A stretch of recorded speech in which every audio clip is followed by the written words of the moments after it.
Speaking of Wisconsin, on WMEQ, our new powerhouse, out of Eau Claire. I'm Ryan. You're next up. Hi.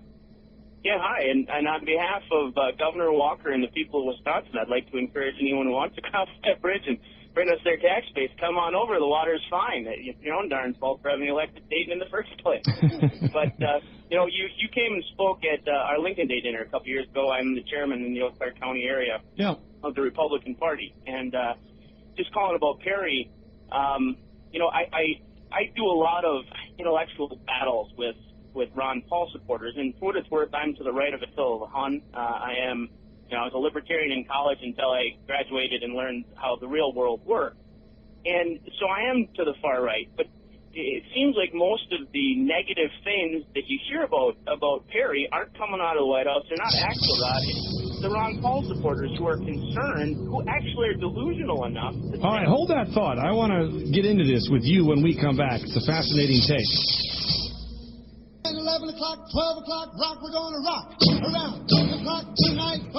Now back to Ryan, however, who has an interesting take on Texas Governor Rick Perry. Go ahead and make your point, Ryan, and thanks for hanging on. Yeah, no problem. It's Brian with a B, just for what it's worth. But I just wanted to say... Oh, Brian, I'm sorry. Go ahead. No, that's quite all right. At this point, it's important to acknowledge that it's people like you and I and the folks listening to your show that are really paying attention to the primary process. I mean, average Joe is not. He's been wrapping up the summer. And so it seems like the majority of the attacks that are coming out against Rick Perry are coming out of the far right. And they're people that, in my opinion, and God bless them, many of them are my friends, one of them is the treasurer of my county party, right, are Ron Paul supporters who are delusional enough to think that he might actually win the nomination. And so they're concerned that Rick Perry might actually out-conservative him, or at least come close. And I think that's unfortunate, because the only thing you hear is, oh, well, the Gardasil vaccine. Well, that's one. Well, he's a little light on immigration. Well, he's not light on immigration. It's important to acknowledge that he is the governor of the nation's largest border state, so he's going to have a different view on immigration as the governor of Texas, perhaps, than he would as the president. But I think that Rick Perry, to me, he finally excited me. I mean, I watched the Republican Party candidates, and just none of them made me even get out of my chair to turn the channel to watch them. Well, let's take this from the beginning. I do agree with you. I happen to like Ron Paul. I think he's right on most issues. I like his book In the Fed. I like his view of Austrian economics. I've come around to his foreign policy and all of that.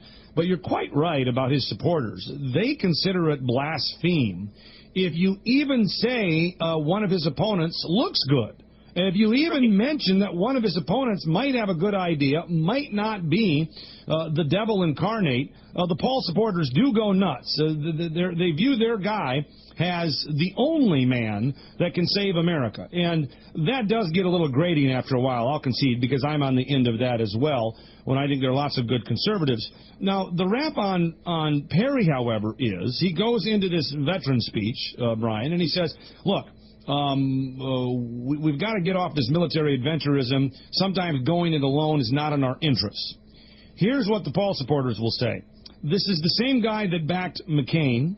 This is the same guy that was an enthusiastic backer in the war on terror. He backed it all the way, and all of a sudden he's had an epiphany? Or is the Ron Paul movement making such inroads that he wants to co-opt it by saying something he doesn't believe? Well, I would argue that he is saying what he does believe. I mean, for what it's worth, I was the McCain County coordinator for my county in 2008. Right. We talk about a job that I didn't enjoy doing. But the alternative is where we are, Barack Obama for 4 years. Okay, and there are those who would argue that, to lose is better than to win. Well, let's hope that doesn't go for 2 cycles. So I think that we all find ourselves, if you choose to play in the political game... Well, what do you know about Perry? What do you know about Perry? This is what's intriguing to me, because I don't know enough about him. I don't know where he really stands. On the one hand, I read that speech he gave, and I kind of liked it, and then I looked at his background, and his evangelical roots are running awfully close to getting his foreign policy out of the Old Testament, which bothers me a little bit and doesn't certainly give me any confidence he's going to extricate us from all of these foreign wars. So there's sort of this this yin and yang going on here. Romney, I'm not a big fan of, but he's been vetted. Bachmann can't make a joke about God and hurricanes without David Letterman making a stupid comment about it, which didn't even make sense. But she's been vetted. The rest of these guys, everybody knows something about them. Perry comes on the scene, and all of a sudden he's the anointed one without anybody really knowing where the guy stands, what his real record is. Well, I mean, I think that you've done it, having been the governor of Texas for 11 years, the nation's longest-serving governor. I think it's a bit, I'm not going to say disingenuous, but it's not exactly accurate to say the man hasn't been vetted. I mean, you don't win that many. I mean, before that, he was an office holder. Before that, you don't win that many elections without pretty much having been vetted. So I think whatever skeletons may at one time have come flying out of but having spent that much time in politics, you know there's more ammo out there. You know there are things out there that have yet to be vetted or yet to be publicly aired that he did as a politician for over a decade. And I'm just sitting here waiting for that stuff to come out. I'm waiting for somebody to really do a good research on him the way they've done it on Romney and Romney Care and all of the rest. Well, unless you said, I'm sure, but we will learn a lot about many of these people over the course of the next several months. By the time it gets to Wisconsin and Minnesota, the decision's usually made for us anyway, so it's not. Well, that's true. I think it was none of the above. The factor here was none of the above. The people were like you; they weren't enthralled with anybody. So along comes a guy who's been a success. Okay, I'll take him. You cannot explain his catapulting to the top based on everybody knowing what they need to know about this guy, and all of a sudden, I realize he's the real thing. Really, he was only been in the race for 2 weeks.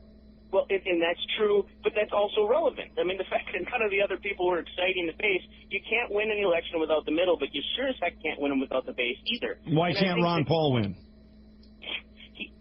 For one thing, he's an also-ran. For two, he has just been marginalized too much in the media. He's gotten a heck of a lot better in the last 2 years at interviewing and giving speeches and whatnot. But he still just kind of comes across as everybody's crazy uncle a little bit. And I, like you, I agree with the foreign policy. I mean, I think when Bush held up quirky. He's quirky. Done. No, he's quirky, and that just doesn't play on a national stage. That's what you're saying. Well, I think it's a fair point. Not up against the Marlboro man. And here's the thing: I know he's from Texas. I know he wears cowboy boots and the cowboy hat. But when your state has created 47% of the jobs in the entire nation in the last, 2 or 5 years, I don't care what you wear. I mean, you can wear a muumuu, and I think that's a good record. And people say, well, a lot of them are minimum wage jobs. Well, 22% of Americans who didn't graduate from high school are unemployed right now. Those people need minimum wage jobs. No. I mean, comparing that to Barack Obama, he's going to look like Ronald Reagan. I don't think there's any question about that. I just think it's too early to anoint the guy. There's going to be there's going to be a couple of real chinks in the armor of his so-called conservatism before this is said and done. And it wouldn't surprise me if this next debate coming up, we start to see a little of that. And that's going to change people's minds. Sure. I'm just excited to be excited again. I'll be honest. I mean, I'm excited to have you call on WMEQ. All right. And thanks again for coming to speak in Eau Claire. I've been trying for the last 3 years to find somebody that was as energetic and awesome as you to speak, and I've yet to find somebody. So Brian, thanks so much. Well, keep up the good work over there, and my best to everybody in Eau Claire, Wisconsin.